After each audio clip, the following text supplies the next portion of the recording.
You remember that theme music? The driving brass, the bongo drums, that unmistakable Saturday morning feeling that something serious was about to happen. Jonny Quest wasn't like the other cartoons. You'd be sitting there cross-legged on the carpet, cereal getting soggy, and you could feel it even then. Something was different about this show. It had a weight to it that Scooby-Doo or the Flintstones just didn't carry. But here's what I've been thinking about lately. Did you actually know what you were watching? Because what the network let through and what that show was doing to your nervous system are two completely different things. There's a darkness baked into this series that's going to reframe every episode you saw, right there on the screen, just wrapped in the language 1964 television allowed. It wasn't hidden, it was just implicit. And that distinction matters more than you might think. The thing about Jonny Quest is that it exists in this strange space where it's technically a children's cartoon, colorful, episodic, built for Saturday morning syndication. But it operates with the emotional logic of something much darker. You weren't supposed to feel the way you did watching it, but you did. And we're going to talk about why.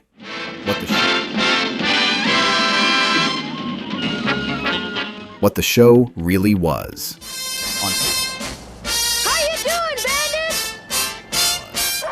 On paper, Jonny Quest was the perfect package for anxious parents. A brilliant scientist father, Dr. Benton Quest, taking his kid and friends on expeditions across the globe. Exotic locations, cool gadgets, a loyal bodyguard named Race Bannon who could handle anything. It looked educational: geography, science, teamwork. Parents glanced at the TV, nodded approvingly, and went back to their Sunday papers. Networks marketed it as sophisticated family entertainment. It debuted in 1964 on ABC in primetime, not in some Saturday morning slot. Someone believed this show had range. That positioning mattered. Parents weren't concerned because the network and the marketing all said the same thing. This is intelligent. This is controlled. This is safe. ABC promoted it as sophisticated family entertainment, the kind of show you could let run while you finished breakfast, confident your child was being educated as well as entertained. The trade magazines ran features about how Jonny Quest represented a new era of animated television, one that respected young viewers' intelligence rather than talking down to them. Except it wasn't. Here's what was actually happening on screen. Grotesque monsters that dissolved their victims in acid. Villains swallowed alive by quicksand, sinking below the surface while the camera watched. Explosions that consumed entire submarine crews without hesitation. A mummy-like creature that implied crushing. An invisible monster that could hunt two young boys through a jungle with zero warning and zero mercy, leaving them trapped and alone in the dark with no way to see the threat coming. Jonny and his best friend Haji, actual kids, were routinely placed in situations where the threat of death wasn't cartoonish or abstract. It was visceral, it was palpable, and it was consistent. This wasn't a one-off dark episode in an otherwise light series. This was the baseline. This was what the show did, week after week, with a kind of relentless commitment to showing children that safety was not guaranteed. Thanks to animation quality that was genuinely ahead of its time, rotoscoping techniques and detailed backgrounds that gave the series a level of visual realism, those threats looked real in a way that other Saturday morning cartoons simply couldn't match. The Flintstones had the luxury of gags and slapstick. Scooby-Doo had the safety of eventually unmasking a guy in a costume. Jonny Quest had none of that. The monsters were monsters. The danger was genuine. There was no trick ending where it all made sense and nobody was actually hurt. It was like watching Bambi's mother die, except nobody warned you it was coming, and it happened every single week. Parents weren't prepared for the gap between what they thought their kids were watching and what was actually on the screen. Wholesome adventure with educational value versus a steady stream of psychological horror wrapped in animation cells. And neither were the kids, really. You didn't have language for it yet. You just felt it in your chest, that creeping dread that never quite went away. Here's something interesting about Jonny Quest and censorship. There was no moment where an executive took a saw to a Japanese original. This was American-made. The darkness was intentional. The creators understood the rules and how to stay within the letter of them while violating the spirit. They used implication over explicitness. A character falls, a creature lunges, an explosion blooms. But the consequence is unmistakable if you're paying attention. And you were. You felt it in your chest, even if you couldn't name it. What made this approach so effective was that it gave the network plausible deniability while delivering genuine darkness to the audience. The show could suggest things the censors wouldn't allow explicit. The darkness wasn't a single scene you could identify and cut. It was structural, woven into the entire fabric of the show. It appeared in different shapes across different episodes, but always communicated the same message. The world is not as safe as grown-ups want you to believe. The genius, and there's no other word for it, was that this message arrived wrapped so carefully in adventure narrative that anyone casually watching could convince themselves they were seeing something wholesome. But you knew better. You felt the difference between what was being said and what was being shown. The show never blinked. The moments. Hey, Dad! Looks like a door on the side of the mountain. The moments. The Kwitong Missile Mystery. Villains in their own blast. What is it? It is only a boy. In the broadcast version, the lead villains in this episode met their end in an explosion of their own missile. You saw the launch sequence, the catastrophic failure, and then they were gone. No bodies, no confirmation, just fire and the implication of finality. That implication was the point. The show let the blast do the narrative work. The explosion carried weight without being explicit. In 1964 children's television, that was genuinely bold. The audience understood what had happened. There was no ambiguity about survival. And because the show didn't spell it out, it landed harder than any explicit depiction could have. What makes this stick in memory is how earned it felt. These weren't faceless henchmen disappearing off screen. These were architects of genuine threat, undone by their own weapons. There's a Shakespearean quality to that. Villains destroyed by the machinery of their malice. The show didn't talk down to you. It said, without saying it out loud, this is what happens. That respect for the audience's intelligence is exactly why Jonny Quest hit differently than anything else in the Saturday morning lineup. Very clever, laddie. Now tell your chum to come out or I'll get Chopper there to... Attack of the Tree People. Dr. Ash and the Quicksand. Superiority wiped off their faces. After that, I shall decide. Did you ever watch a character simply vanish from a scene and feel your stomach drop? Dr. Ash's fate in this episode was exactly that kind of moment. He fell into a pit of quicksand and disappeared beneath the surface. No rescue, no reprieve, just gone. The show presented the quicksand as a natural, implacable hazard. Not a monster, not a weapon, just the earth itself swallowing a man whole. The visual of a character sinking below the surface, the implied slowness of that end, was arguably more disturbing than any explosive death. There's something about slowness, about the inevitability of it, that creates a different kind of dread. The show lingered just long enough for you to understand what was happening. This is where Jonny Quest started doing something genuinely unusual for children's programming. Natural hazards as instruments of death carry a specific psychological weight. There's no one to fight, no villain to outsmart. Dr. Ash's end communicated something fundamental.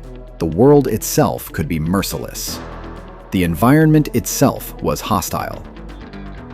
Think about how many other cartoons from this era let villains fall into traps and somehow walk away. Jonny Quest looked you in the eye and said, no, he didn't walk away. He sank. He's gone. That's the show's signature.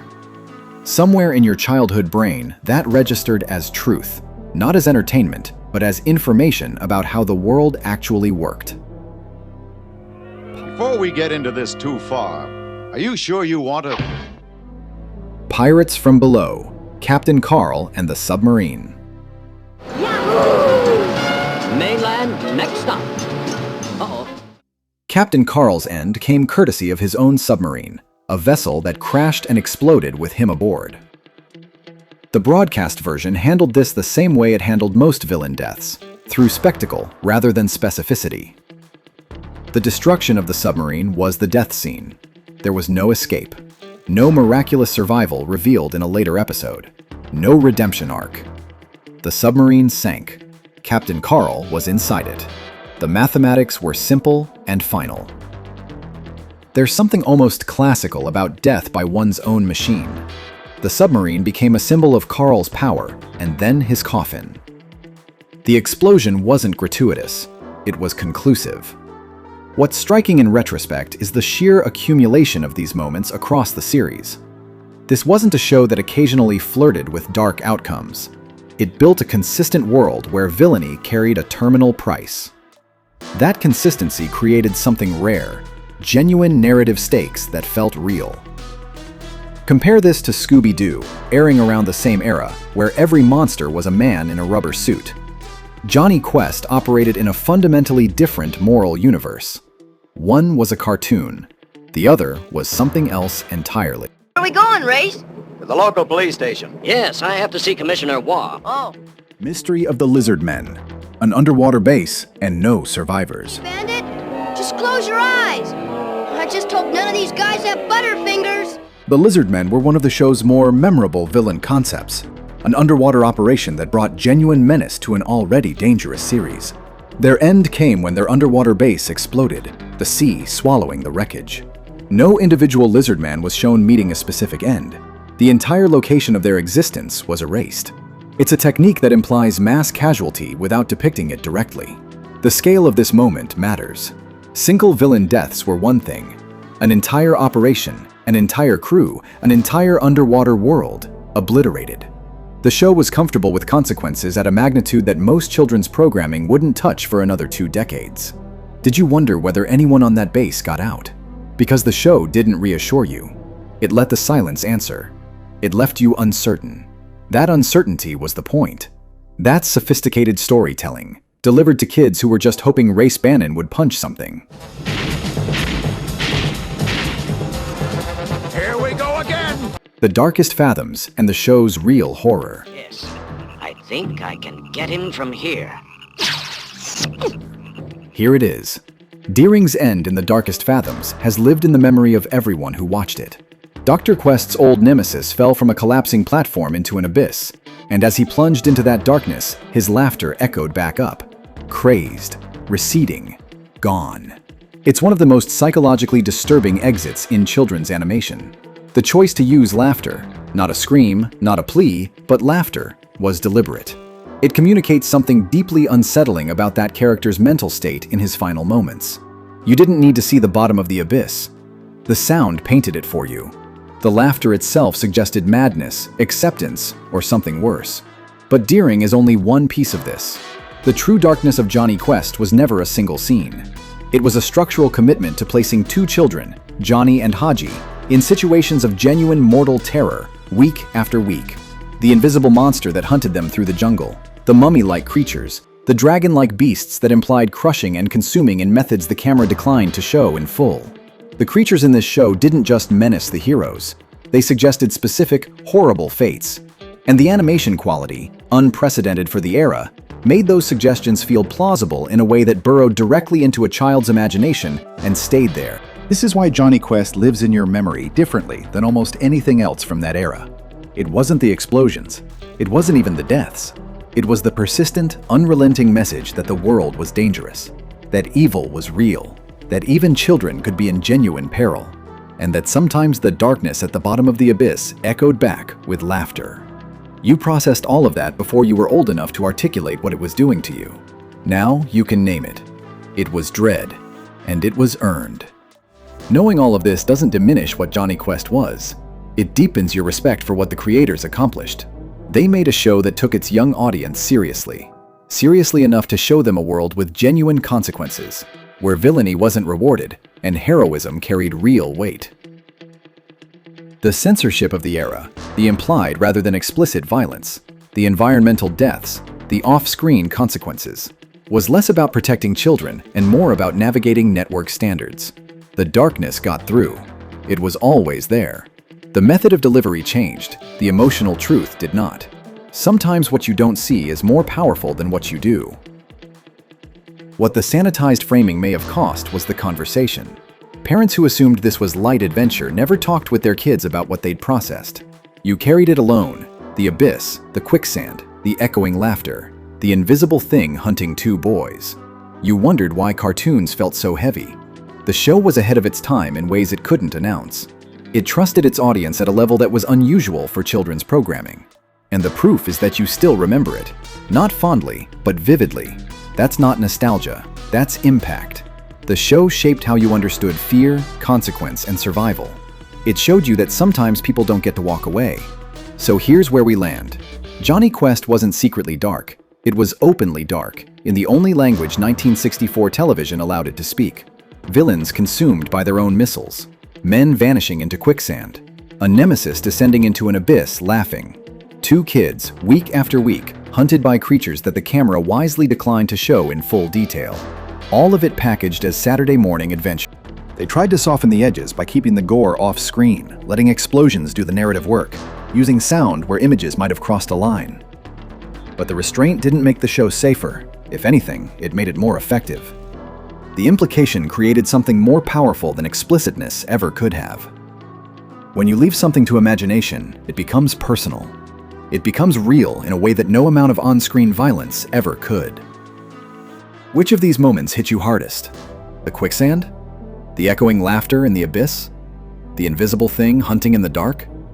Tell me in the comments. I genuinely want to know what your 7-year-old self was carrying around without knowing it.